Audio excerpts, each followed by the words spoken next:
Hey everyone, welcome as we continue our study through the New Testament, looking at the New Testament church. And we're still in the book of Acts, looking at Paul while he's in Jerusalem. Yesterday we saw where he was arrested. And today we're going to look where he is given permission to speak to the crowd and kind of give his testimony a little bit.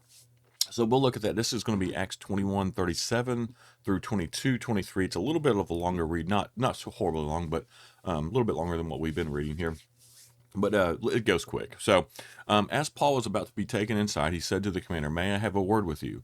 Do you know Greek?" The commander asked, surprised, "Aren't you the Egyptian who led a rebellion some time ago and took 4,000 members of the assassins out into the desert?" "No," Paul replied. "I'm a Jew and a citizen of Tarsus in the Cilicia, which is an important city. Please let me talk to these people." The commander agreed, so Paul stood on the stairs and mentioned to the people to be quiet.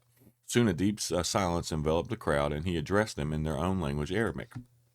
"Brothers and esteemed fathers," Paul said, "listen to me as I offer my defense." When they heard him speaking in their own language, the silence was even greater. And then Paul said, "I am a Jew, born in Tarsus, a city in Cilicia, and I was brought up and educated here in Jerusalem under Gamaliel as his student." And Gamaliel, to understand this, and I'll hit this more on the notes, was probably one of the premier rabbis and teachers of Jewish tradition, Jewish law at that time. And so it was a very, it'd be like saying I was, used to be, I was, educated in Harvard for law and that kind of stuff. I mean, it was top of the top. It was, Paul was trained under the best. As a student, I was carefully trained in our Jewish laws and customs. I became very zealous to honor God in everything I did, just like all of you today. And I persecuted the followers of the way, or the church. Sometimes that's the name of the church. Sometimes is referred to as the way. Hounding some to death, arresting both men and women, and throwing them in prison. The high priest and the whole council of elders can testify that this is so. For I received letters from them to our Jewish brothers in Damascus, authorizing me to bring the followers of the way from there to Jerusalem in chains to be punished. And as I was on the road approaching Damascus, about noon, a very bright light from heaven suddenly shone down around me. I fell to the ground and heard a voice saying to me, "Saul, Saul, why are you persecuting me?" "Who are you, Lord?" I asked. And the voice replied, "I am Jesus the Nazarene, the one you are persecuting." The people with me saw the light, but didn't understand the voice speaking to me. I asked, "What should I do, Lord?" And the Lord told me, "Get up and go into Damascus, and there you will be told everything you are to do."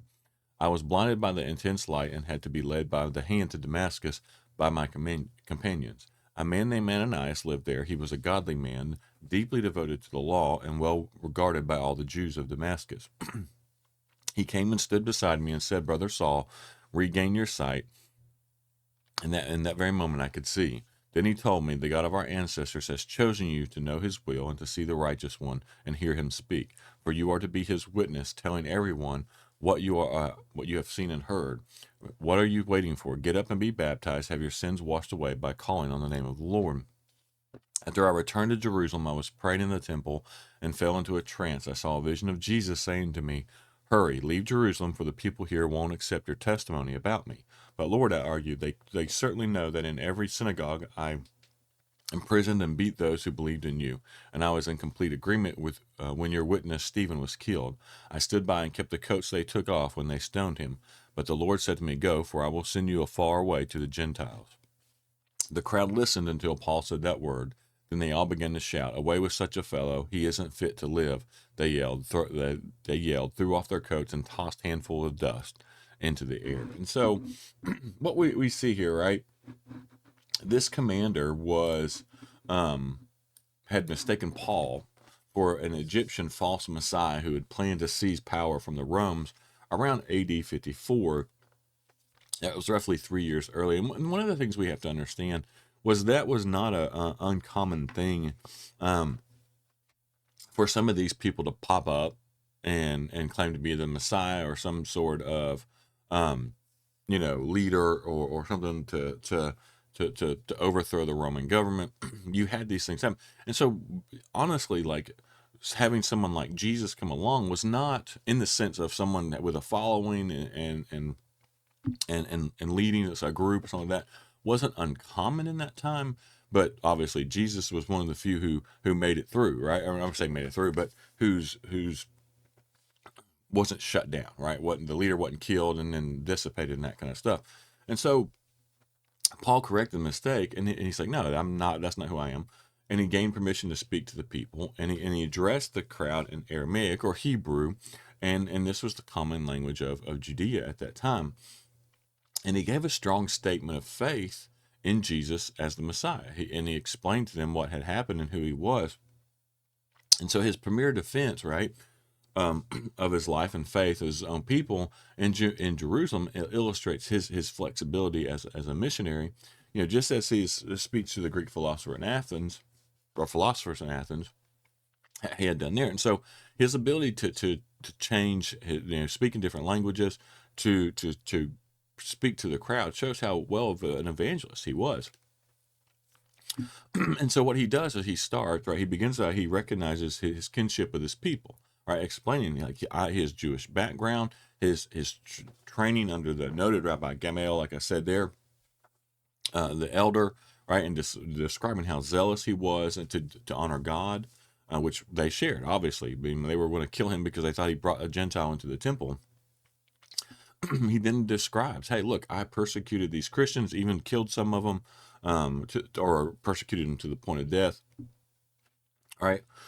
And so then he gives the revelation of Jesus to him on the way to Damascus, which if you've been following along with us, when we first started going through Acts, we looked at Paul's or Saul's conversion, and he became Paul.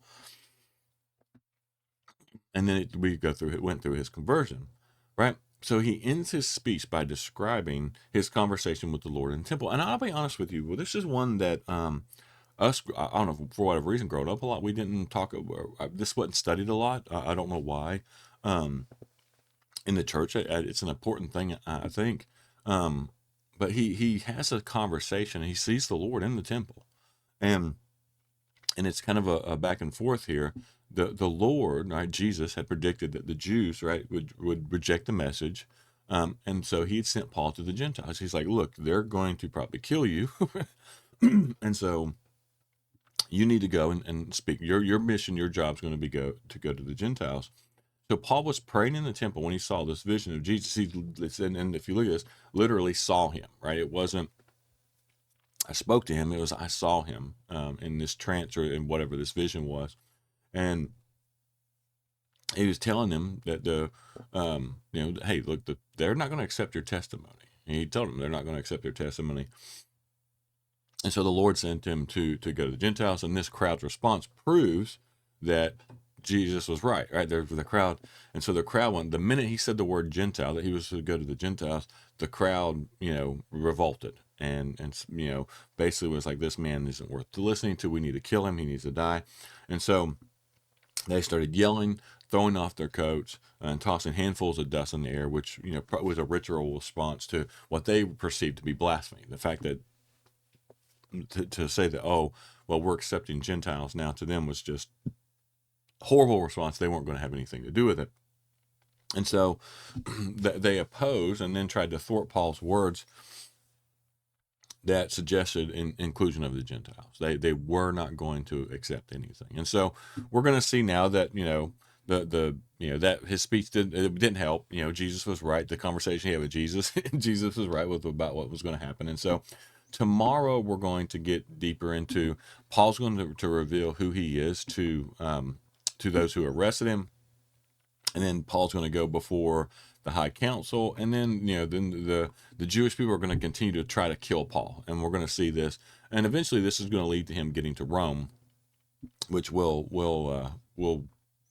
continue to follow through as we study the book of Acts and go through and try to get to the point where we almost finish it up. And so tomorrow we'll continue this. As always, I hope you all are learning from it. I hope you are learning new things. Like I said, this part here where it shows where Jesus sat down, or I say sat down, but Jesus had a face-to-face conversation with Jesus is one of those things that I've read Acts several times, and it's just one of those things that never stood out to me. It wasn't something we studied a lot as kids for whatever reason. I don't know. But things like this it's interesting to see and learn as I study through and just those things that pop out that, oh, I don't remember that, or that's new, or, oh, that has a different meaning. this go around. So I just encourage you to continue. If you haven't subscribed to our channel, please, go ahead and do that, because, that way you can follow along with daily. We publish these and send these out every morning.